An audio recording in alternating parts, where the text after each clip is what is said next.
संदर्भात मी कलेक्टर साहेबांशी बोललेलो आहे। आपल्या जिल्ह्यामध्ये प्रशासनामध्ये बीडची लॉबी काम करते, याची माहिती माझ्या कानापर्यंत आलेली आहे। तर त्या संदर्भात मी कलेक्टरांना सांगितले की मला त्याच्याबद्दल माहिती तुम्ही माझ्या पुढच्या दौऱ्यात द्या।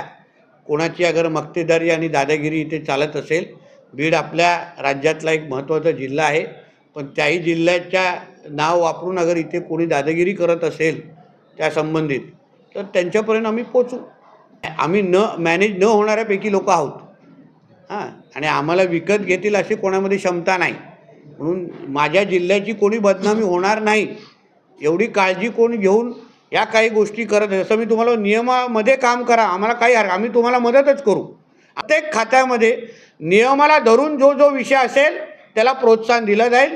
नियमबाह्य कोणी इथे काम करत असेल तर त्याला प्रोत्साहन करणाऱ्या अधिकाऱ्याला पण घरी पाठवण्याची भूमिका आमच्या सरकारची असेल।